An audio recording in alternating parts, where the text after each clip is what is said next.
Hi, good day. I hope that while watching this video, you are all safe. By the way, my name is Lorimi Amor Olandicho from BSA 2105, and I am here to report the Unit 5 Art History, the Beginnings of Art, from Prehistoric Art to Mannerism. So disclaimer lang, every information that I will give you in this report is just based on my research, mainly from the internet because I don't have any other resources other than our module. And of course, we all know that the things we found in internet may or may not be what really happened during those years because nobody know what really happened during those periods. And I hope you will learn something from this video. Let's go. First of all, we'll have the learning objectives from this module. Identify the underlying history, philosophy of the different era or art movements. Classify the various art movements according to their historical background, factors, influential persons, socio-political issues, prevalent artists, art form, and media. Present the history and movements of arts through a timeline. And the last three objectives is not part of my report, but I'll give you the objectives anyway. It's make a creative interpretation of different music genres, trace and summarize the development of the arts, art appreciation and aesthetics and contemporary art practice, categorize national and Gamaba artists with their art genre and famous works of art. First, we have the Western and Asian art. First is the prehistoric art, which begins around 44,000 years ago and with the first known cave paintings in Sulawesi, Indonesia. The characteristics of prehistoric art is that it is composed mainly of cave painting. They believe in fertility goddess and hunting gods, and it is also composed of megalithic structures. Prehistoric art is of indigenous mammals like small water buffalo, warty pig, pig deer, and hand stencils. So, ang purpose ng prehistoric art is mainly ritualistic and to glorify the hunt. So, ang mga prehistoric artists ay naniniwala na kapag nagdepict sila ng isang bagay or ng hayop, ay magkakast ito ng binding spell. So, kaya ang madalas nilang subject for their art is animals because they believe that it will cast binding spell to that animal at mapapadali ang paghunt nila sa mga ganong klase ng animals. Then, para makabuo ng color red, brown, and yellow, gumagamit ang mga prehistoric artists ng different types of clay. Para naman makabuo ng black, gumagamit sila ng charcoal mixed with mud at nilalagyan nila ng cave water. Next, we have different influential works in prehistoric art like the Sulawesi cave paintings, Lascaux cave paintings, Venus of Willendorf, and Stonehenge. So the Sulawesi cave paintings, as you can see in the picture, is believed that it is 39,900 years old. And it is composed mainly of hand stencils and there are also pig deer. Itong pig deer na to ang sinasabing world's oldest figurative art. Ang age na binigay dito sa Sulawesi cave painting is just merely the minimum age of the minerals surrounding the image, meaning this artwork can be thousands of years older. Lascaux cave paintings. I don't know if I got the pronunciation right. Please correct me if I'm wrong. Anyway, this cave is composed of 600 color paintings and 1,500 word engravings. The subjects are mainly animals, outlines of hands, and geometric symbols. It was first discovered in September 1940 by 14 H. Boyce. But what is certain is that this Marcel Ravidat, an 18-year-old boy, was the first man to enter the cave in 17,000 years. It was open to public in 1948, but because of the numbers of visitors, the authorities are worried about the deterioration of the cave is officially closed to public in 1963. Today, you can still visit the cave, but you will only see the replica a few blocks away from the cave. It's the Venus of Willendorf. It is also called Women of Willendorf or Nude Woman. It was found in 1908 in Willendorf, Austria, and you can guess kung paano siya napangalanan na Venus of Willendorf. Although it was found in Willendorf, the materials are indicators that the artifact is not made in Willendorf at dinala lang siya sa Willendorf. So, yung mga tao ay nag-hypothesize at sinasabi nila na ito daw Venus of Willendorf is a fertility figure. Sabi ng iba ito ay mother goddess symbol at sabi naman ng iba ito ay aphrodisiac made by men. The Stonehenge. This Stonehenge is really old because the circular earth bank is dated back in 3100 BC, while the first stones was believed to be raised between 2400 to 2200 BC. After several years, na-rearrange itong mga bato sa arrangement na nakikita ninyo sa screen at nagdagdag ng mga panibagong bato. Pinaniniwalaan na ang Stonehenge ay naging burial site dahil may mga na-discover na 50,000 bones sa site, which is from 63 men, women, and children. Ngunit hindi napatunayan na ito talaga yung purpose ng Stonehenge. Sinasabi rin na ang mga bato dito sa Stonehenge ay hindi talaga nanggaling dito sa lugar na malapit sa Stonehenge. It was from 200 miles away at isang technical accomplishment at that time kung paano na i-transfer yung mga bato from 200 miles away. Before, nung unang inopen ito sa public, pwede mo itong akyatin at pwede mong lapitan ng mga bato. However, due to the serious deterioration ng mga bato, pwede mo na lang siyang tingnan mula sa isang malayong distansya. Leading contributions and significant historical events. Leading contributions ng prehistoric art is that prehistoric cultures that existed before the advent of a written language. So, ang only means natin kung paano malaman kung anong klaseng culture meron sila is through their arts. Significant historical event, tapos ang Ice Age. Before, nung kakunti pa lang ang sunlight na nakaka-reach sa northern latitude, nag-freeze ang water at nag-turn into ice at ito yung simula ng tinatawag na Ice Age. As years pass by, dumadami na yung sunlight na nare-receive ng northern latitude kaya nag-melt na yung ice at dito natapos yung Ice Age. New Stone Age and first permanent settlements. So, ang mga tao before is nabubuhay sa paghahunt. Pero dito natuto sila na mag-cultivate ng plants, mag-breed ng animals for food, at nagkaroon na rin ng first permanent settlements. Okay, next we have the ancient art. Ang characteristics ng ancient art ay religious and symbolic imagery, decorations for utilitarian objects, and mythological stories. First, we have the Mesopotamian. It focuses on warrior art and narration in stone. Having said that, the first example, an example that is quite familiar to all of us, the Code of Hammurabi. So, nabanggit na rin to sa history of accounting. Code of Hammurabi is composed of 282 laws. It is not the oldest law, but it is the most strict law.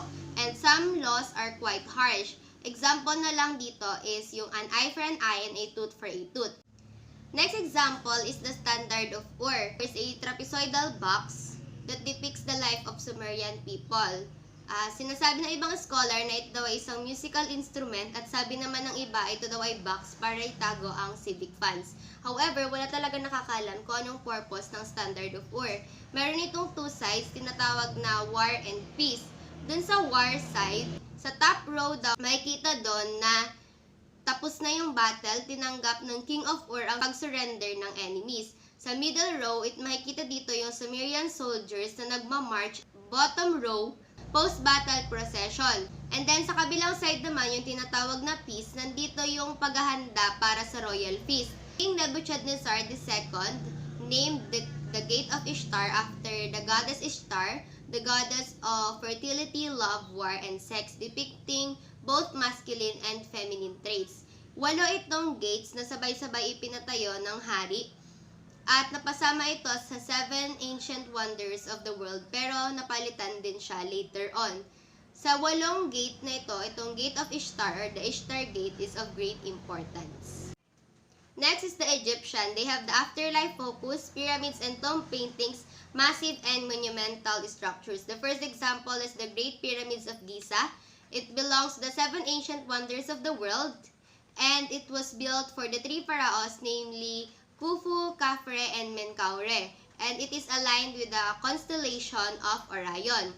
It was 147 meters tall, and it took over 20 years to build, and it is composed of 2.5 million stone blocks. It was the highest man-made structure for 3,800 years until it is outdone by the Lincoln Cathedral in 1300s. Next example is the Temple of Ramses. This was constructed mainly because of the celebration of victory of the ancient Egyptian king Ramses II. It is composed of 2 main temples, the Grand Temple and the Small Temple.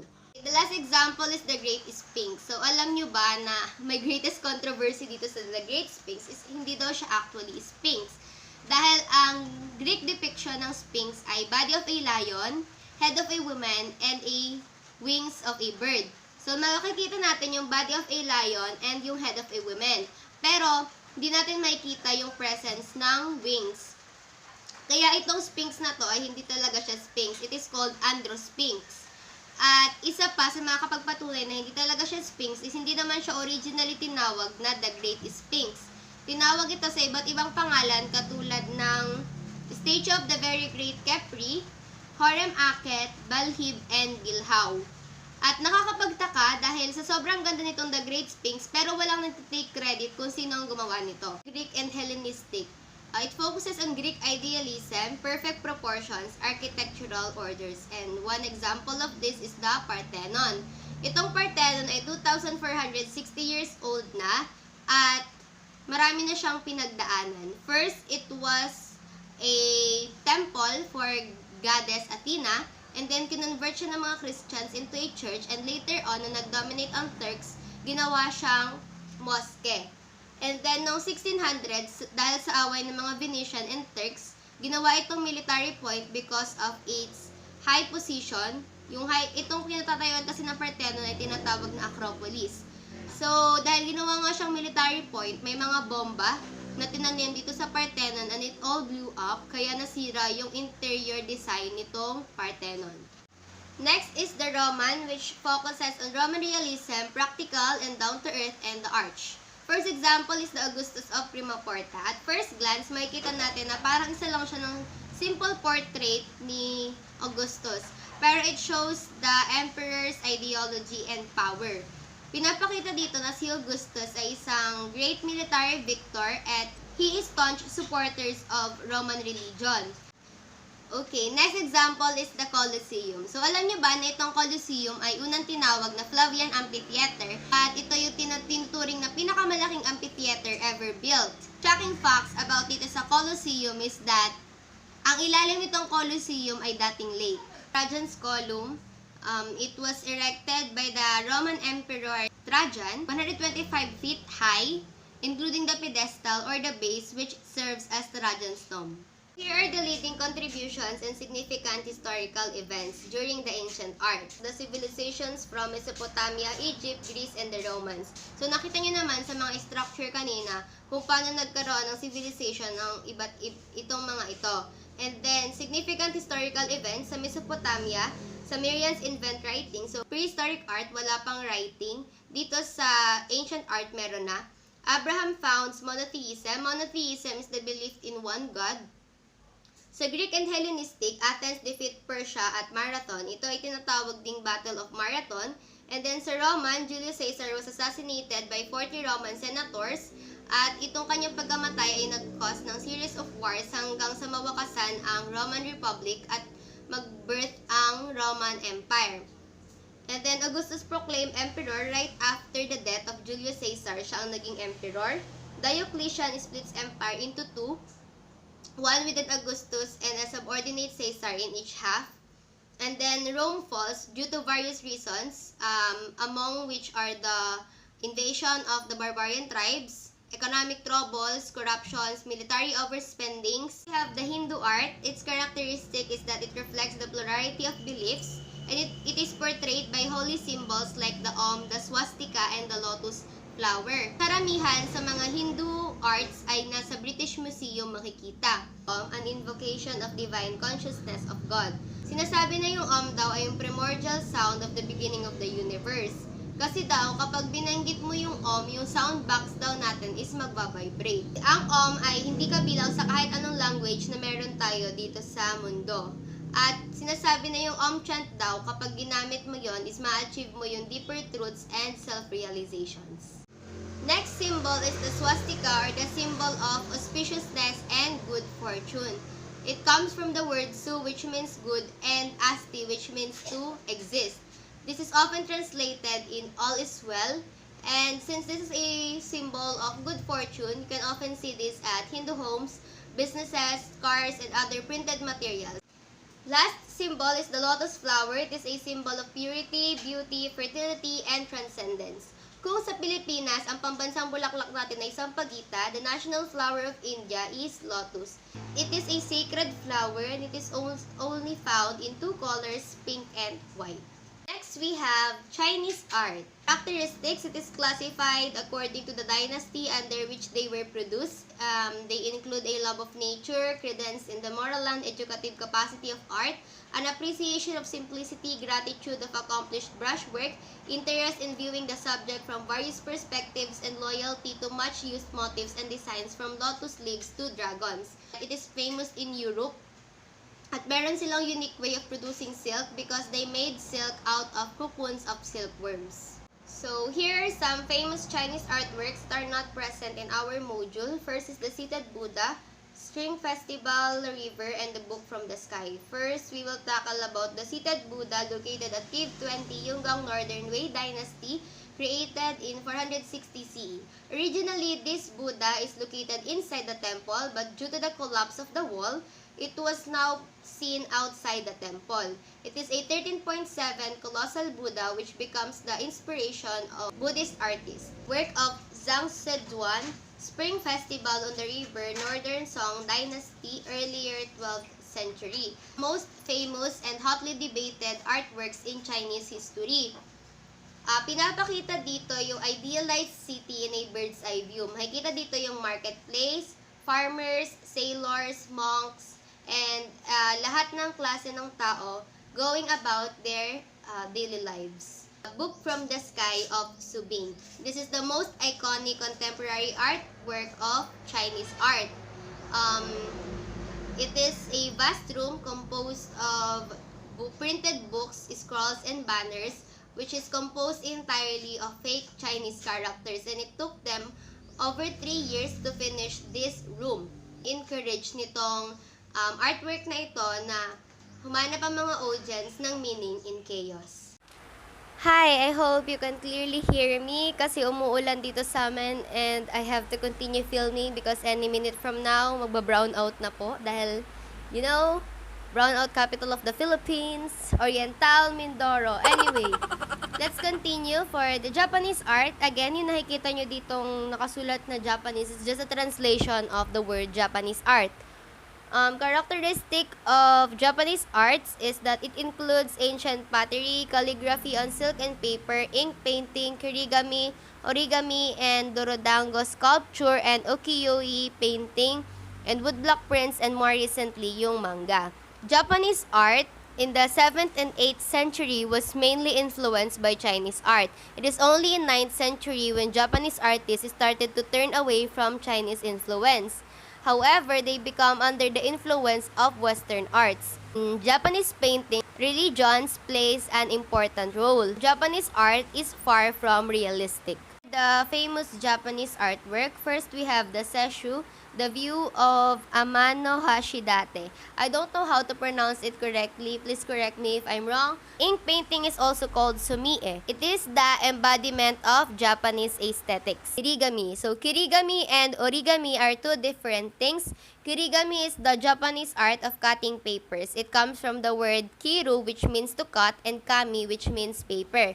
Symmetry is the main concept of kirigami. That's why the most common example of kirigami is snowflakes, just like what you can see in the screen, and pentagrams and flowers because it enhances the symmetry of the object. Jomon vessel from 3000 to 2000 BCE, also called the flame-styled pottery. Japanese artists admire the accidental effects that resemble natural forms. Just like what you can see in the example, it is a flame-style pottery. Origami, which is very common to all of us. So, origami is not originally named origami. It was named orikata in its first 1,500 years of existence. It was just later on called origami, coming from the word ori, which means to fold, and kami, which means paper. Guys, nung una pala, ang origami is for elite only because at that time, paper is not cheap and common. Folding papers was just exclusively for the elites only. And one shocking thing I discovered in origami, I don't know if you guys all know about this, pero ako ngayon ko lang nalaman that it is part of a wedding tradition in Japan. the 1,000 cranes. There are actually two types of tradition. First is that the soon-to-be wed couple will make the 1,000 cranes themselves. And the second one is that the father of the bride-to-be will make 1,000 cranes and give it to her daughter as a gift. Because there is a belief that folding 1,000 cranes will grant the holder one special wish. It was used by the samurais as a good luck token for all future dangers. Samurais often give gifts to each other in the form of origami. The Dorodango sculpture. It is a Japanese artwork in which a ball of mud is rolled in the hand and polished until it comes off smoothly, just like what you can see in the picture. Next example is the 53 Stations of Tokaido. It is an example of an ukiyo-e painting. So, ukiyo-e painting is developed in the Edo period, characterized by vibrant colors, and the subjects are diverse. Two kinds of drawing styles used in the ukiyo-e painting. First is the woodcut, and next is the brush. The brush is a lot expensive than the woodcut. Death Note, a kind of manga. I discovered one weird fact about manga. In Japan, more papers are used to print manga than to produce toilet papers. And then, Tezuka Osamu is the most famous manga artist. It's mostly read by women. And in Japanese, manga means whimsical pictures. Next, we have the Asian art. So, itong Asian art ay parang pinagsama-sama lang as a general ng mga naunang art. Ang characteristics ng Asian art is serene, meditative art, and it is the arts of the floating world. Ang influential works is yung nabanggit na kanina, yung swastika and Om, Wintry Forest Level Distance sa Chinese art, Cherry Blossom Time at Nakano-cha in the Yoshiwara sa Japanese art yun. Next, we have the Byzantine and Islamic art. The characteristics of Byzantine and Islamic art are heavenly Byzantine mosaics, Islamic architecture, amazing maze-like design, religious expression, and more specifically about church doctrine translated into aesthetic forms. It is made art uniform, anonymous, and perfected within this austere tradition. Domes are the central part of this Byzantine and Islamic art, as well as the frontal-facing poses. The leading contributors in Byzantine and Islamic art is Andrei Rublev. He is famous for the Nativity and the Virgin of Vladimir artwork. And for the significant historical events in this time, Justinian partly restores Roman Empire and the rise of iconoclasm controversy. So what is iconoclasm?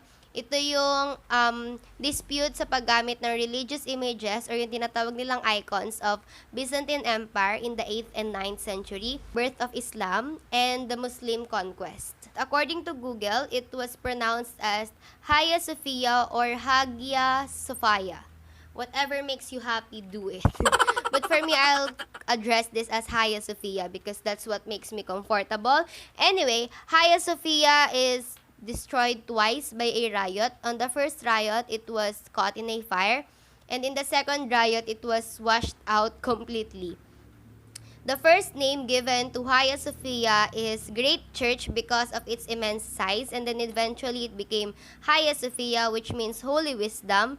And then after the conquest of the Ottoman, it was called Hagia Sophia, and today it is called Hagia Sophia Mosesi. The greatest feature of Hagia Sophia is its central dome. Mosque of Cordoba, I didn't know that it was pronounced as mosque. Initially thought it is mosque. The third largest mosque in the world, and it became the inspiration of all the other architectures that is built after this. The Alhambra, which is the home of Spain emirs until 1492. Napakaswerte ng mga tumira dito because sobrang ganda ng kanyang location. Mapapawaw ka talaga because it is strategically located on a hill where you can see the whole city and its meadows. So, ganito yung view ng gusto kong maging bahay ko, yung overlooking the city. Wala lang, share ko lang.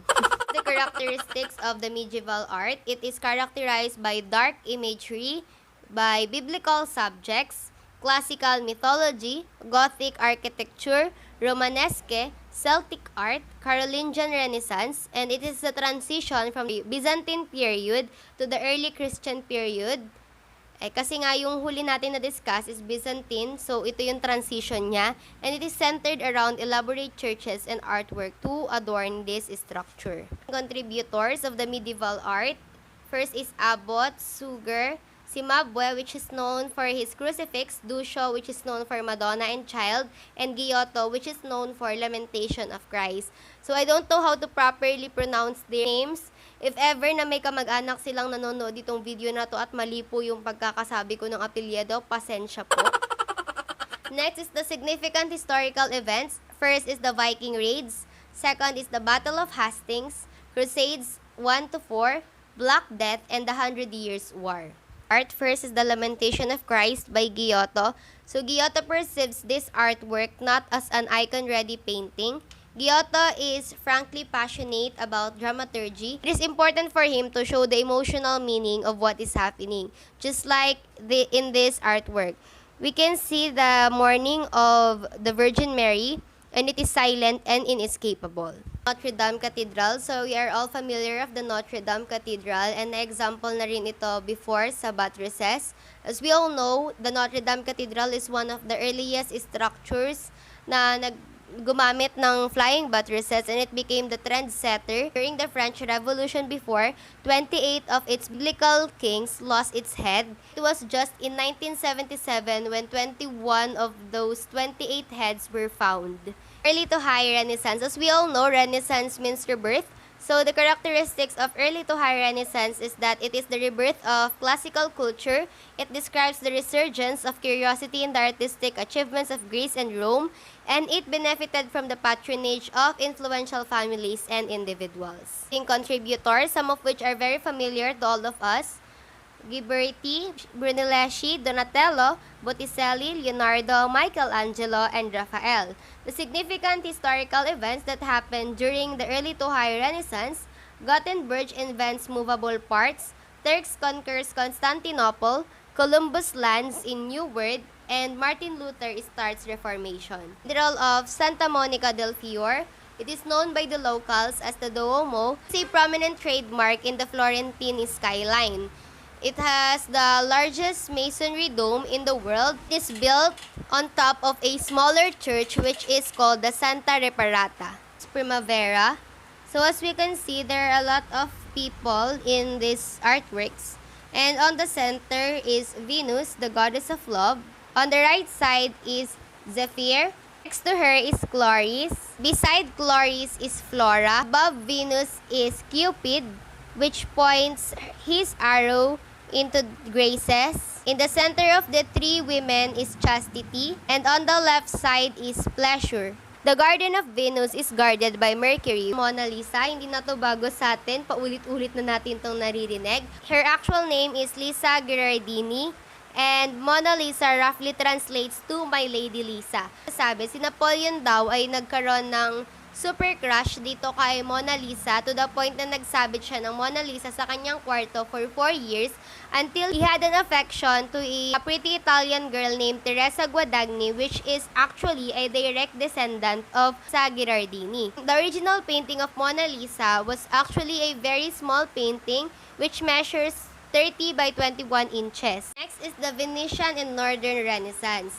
So the Renaissance extends northward to France, Low Countries, Poland, Germany, and England. Kaya siya tinawag na Northern Renaissance. They use advanced technique in oil painting, realistic, vivid altarpiece art, wooden panel paintings, woodcuts, and printmakings. Painters learn from direct observation and their knowledge of the consistency of things. Leading contributors, first off is Bellini, Goujon, Titian, Durer, Bruegel, Bosch, Jan van Eyck, and Roger van der Weyden. Significant historical events that happened during those time: Council of Trent and Counter-Reformation. Copernicus proves the Earth revolves around the Sun. The portrait in a young man in red. He is an unknown man, cool and contained, which stands proudly in front of a portrait which is believed to be his own residence. Ang focus lang nitong artwork na to is pinapakita dito yung individualism. The mannerism, it is an art that breaks the rules. It artifies over nature and introduces a highly imaginative period in art. It ushered a change from authentic portrayals of figures and subjects a rejection of harmony in the development of a dramatic new style unconstrained by the graphic plane, reality, or literal correctedness. It is characterized by twisting and bending with exaggerations, elongations, and easier posturing in one hand and graceful posturing on other hand. First off is Tintoretto, El Greso, Pontormo, Bronzino, and Cellini. The significant historical events kasabay ng mannerism ay nagsimula na rin mag-circumnavigate si Magellan sa globe. And you know what happened after the circumnavigation? The Venus, Cupid, Folly, and Time. This artwork displays ambivalence, eroticism, and obscure imagery that characterizes the mannerism. So that's all. I hope you learned something from this video. I know medyo lengthy, but I do hope that you finish this video until the end because I really learned a lot while researching for this topic, and I hope you also learned a lot from me. That's all. Thank you for listening.